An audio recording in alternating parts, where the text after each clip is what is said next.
Vamos para as psicopatologias. Por exemplo, o transtorno de personalidade narcisista.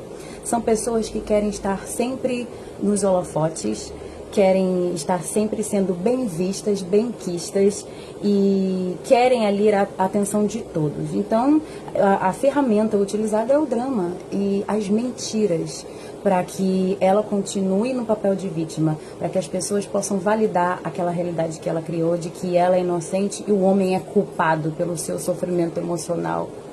E na questão dos traços de transtorno de personalidade histriônica, como ela precisa fazer esse drama para chamar a atenção das pessoas, então os traços de personalidade histriônica cabem perfeitamente nisso, porque são mulheres que chegam até a chorar na frente de uma câmera. Se você jogar no YouTube, escrito mãe solo, você verá inúmeros vídeos onde as mães estão chorando e ao mesmo tempo denigrindo a imagem do pai da criança, e inclusive elas usam o próprio filho, a imagem do próprio filho. Tem um vídeo, inclusive, que no começo ela está com o filho no colo, mostrando como a criança é linda, de como ela se relaciona bem com a criança. E no decorrer do vídeo, ela começa a reclamar das privações que ela teve depois que ela se tornou mãe. E depois, em seguida, ela começa a falar mal do pai, dizendo que as privações que ela teve, os sofrimentos que ela está passando da maternidade, foram causadas pelo pai da criança, que não quis mais ficar com ela. Inclusive na questão financeira, né? E na questão, para a gente não fugir aqui do transtorno de personalidade borderline. São pessoas extremistas que em um momento elas amam, daqui a um tempo elas podem te odiar, da mesma intensidade que te amou. E isso elas refletem no filho também. Por quê? Porque o filho, como é um ser vulnerável, a criança é muito vulnerável, então não tem discernimento para julgar o que a mãe está fazendo de certo ou errado, é um instrumento perfeito para ela expor, colocar para fora essa realidade que ela criou.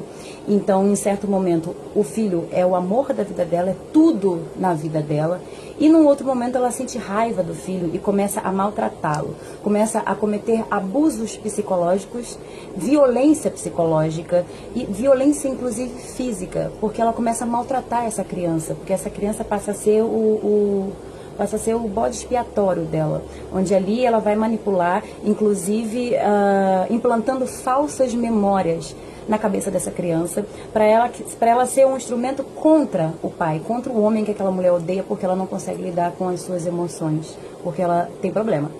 Então, ela começa a praticar alienação parental. Por quê? Porque se o homem não vai ficar com ela, ela diz que ele também não vai ficar com o filho, ele não vai ter o filho. Então aí entra a prática de alienação parental, modificando toda a realidade na cabeça da criança, implantando na criança a realidade que ela criou, para que a criança também ache que o pai é um monstro, um ser que precisa ser desprezado, principalmente por ser homem, né? Porque o feminismo prega isso, né? Que por ser homem você tem que ser desprezado, porque todo homem é um criminoso potencial, segundo elas, todo homem é um estuprador em potencial e estupro é crime. Então elas dizem que todo homem é criminoso em potencial. Então, juntando as crenças feministas e os transtornos de personalidade dessas mães, que eu não deveria nem chamar de mãe, porque uma mulher que maltrata o próprio filho, que faz abuso psicológico no filho, pratica abuso psicológico, violência doméstica no próprio filho, por bel prazer de ter o seu ego inflado e a sua vaidade atendida, por questões de não saber lidar com suas próprias emoções, não é uma mãe, ela não está preocupada com seu filho. Toda aquela imagem que ela coloca, principalmente nas redes sociais, porque as redes sociais são a vitrine para essas mulheres exporem essa realidade, para se autoafirmar, né?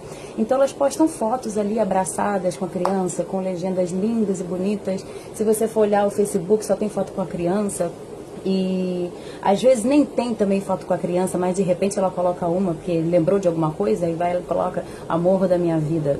Porque neste momento ela está amando o filho. Neste momento. Mas passado um tempo, se aquele pai estressá-la, ou falar algo que ela não gostou, ou fazer uma cobrança que ela não gostou, que ela julga injusta, porque elas pensam que elas são muito injustiçadas, né? Então ela começa a sentir raiva, porque aquele homem tem um filho com ela tem um filho daquele homem, E ela sabe que ele ama o filho, então, para atingi-lo, ela utiliza o próprio filho, que minutos atrás ela dizia que amava, que era o amor da vida dela. E elas não se importam de como a cabeça da criança vai ficar. Elas não se importam se no futuro a criança vai, ou o adolescente, ou já na fase adulta, vai descobrir que aquilo tudo foi mentira. E quando a gente é criança e uma realidade é imposta, gente, não sendo a nossa, não sendo de fato o que ocorre, a gente cresce acreditando naquilo. E chega um determinado momento que a verdade aparece.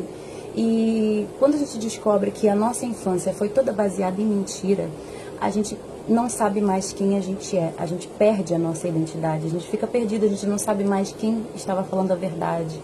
Porque a figura materna, culturalmente, ela é cultuada como algo santo, como algo sagrado. Uma mãe é incapaz de fazer qualquer mal ao seu filho, à sua cria, que saiu de dentro dela, que ela gerou 9 meses, que ela deu a vida. Então, isso é muito tóxico, porque isso alimenta esse tipo de comportamento dessas mulheres, onde ela não deve ser contestada por ser mãe. Então a criança cresce, descobre que aquilo ali era tudo mentira, ela perde o chão, ela tem problemas de depressão, problemas de ansiedade, tendência a suicídio, e ela não se importa de como ficará a cabeça dessa criança com a prática dessa alienação parental. Então, essas mulheres precisam de tratamento, mas elas não querem se tratar. Elas querem apenas que você sinta a pena delas, para que você valide a realidade que elas criaram, de que elas são injustiçadas e o homem é o culpado de tudo, como diz o feminismo.